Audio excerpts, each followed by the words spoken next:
Mudzimu unoyera unotitungamira uri pedyo naKristu wateweriwa Jesu waneti wanofara zimu noda idzawa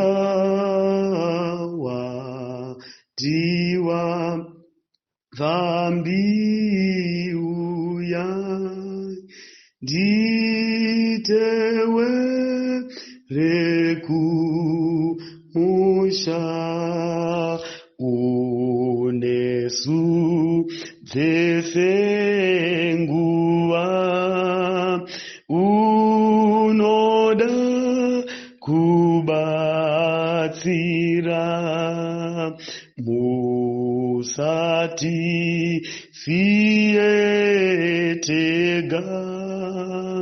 tiri kufamba mdima dambudzo rinouya moyo inozoneta awatiwa fambi uya nditewe rekumusha.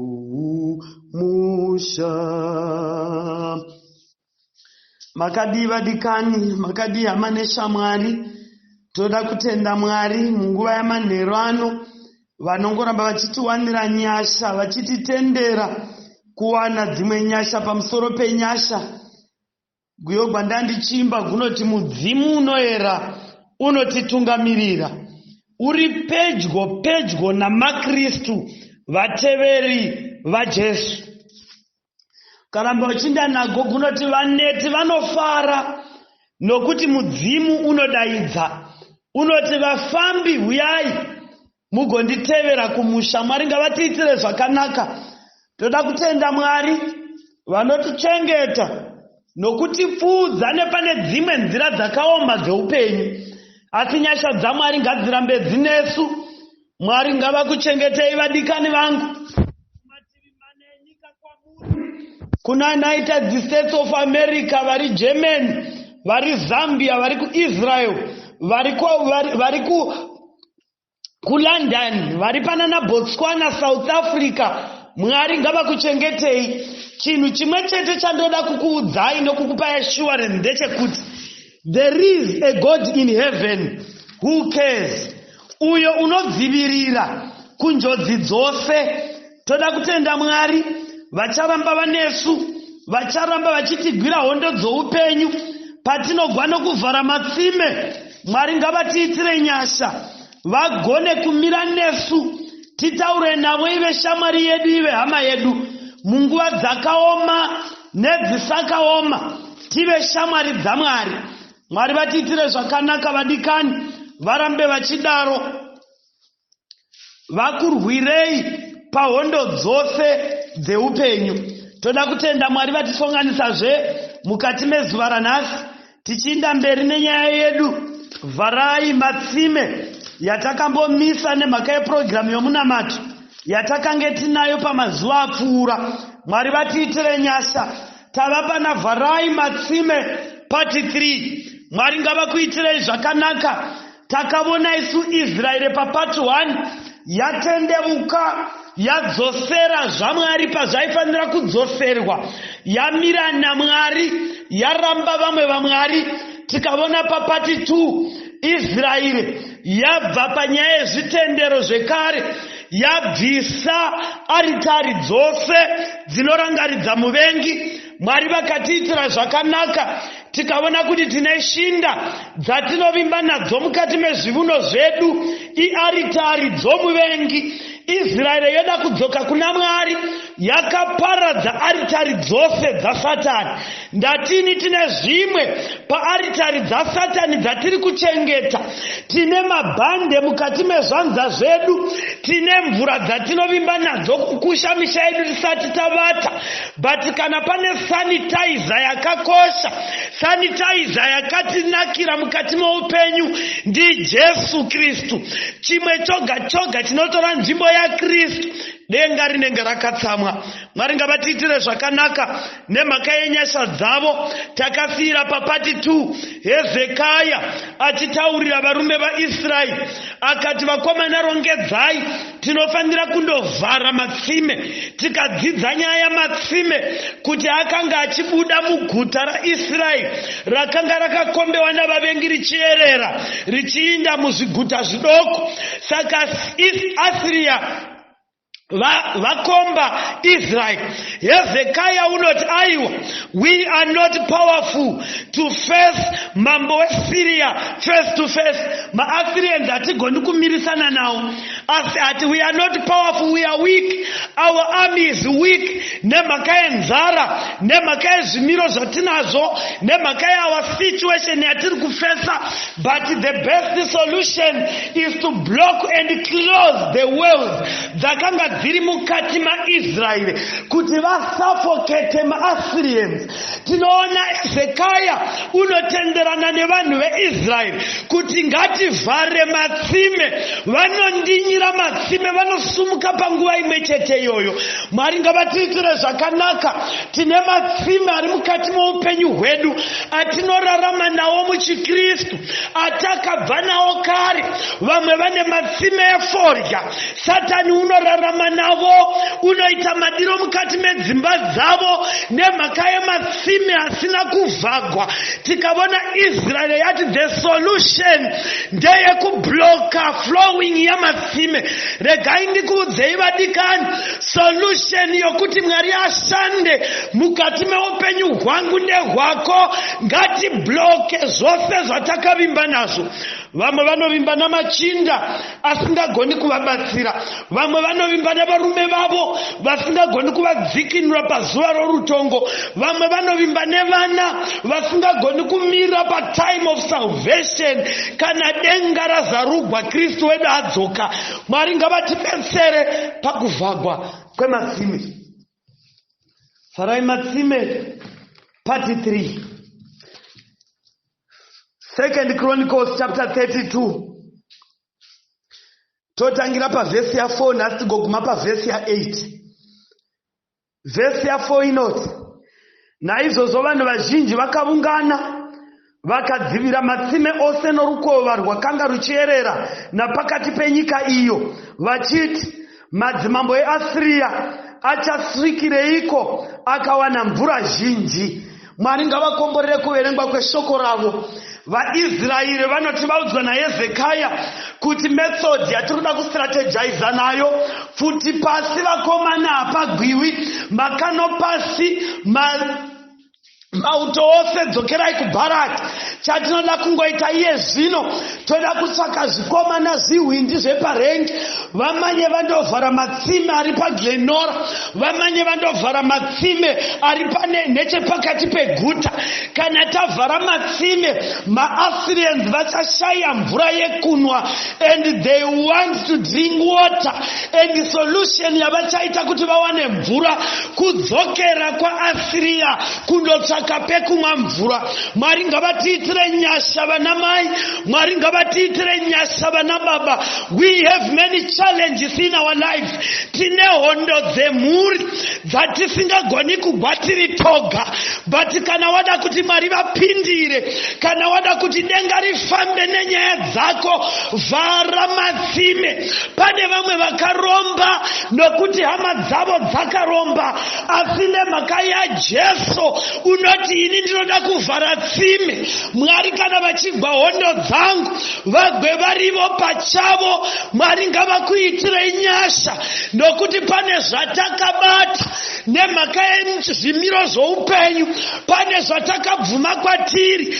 Satani akaita damutavanhava mukati medzimba dzedu, akaita chamutavanhava mukati pevana vedu, asi mukati mamanheru anhasi shoko raMwari rinongoti vharai matsime.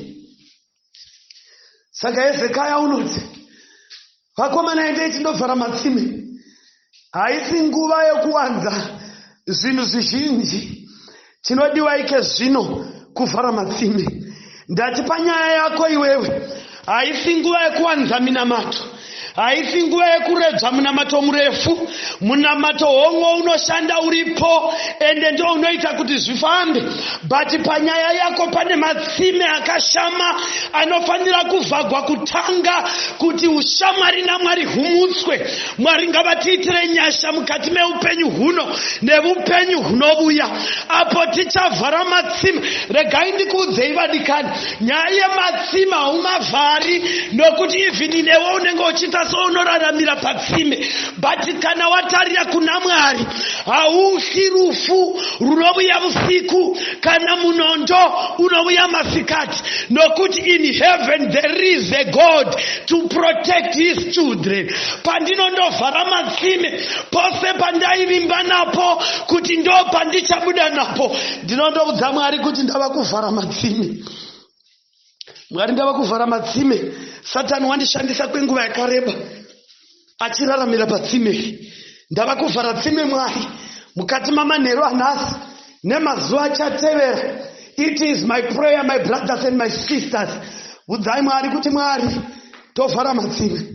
Pane nyaya zhinji dzinofanira kuvhagwa kuti Mwari vagone kudhila nenyaya dzoupenyu hwedu. Mwari ngavakuitire nyasha nemhaka yekuti matsime akavhagwa Israeri inodzikinurwa. Vanoti ngativhare matsime.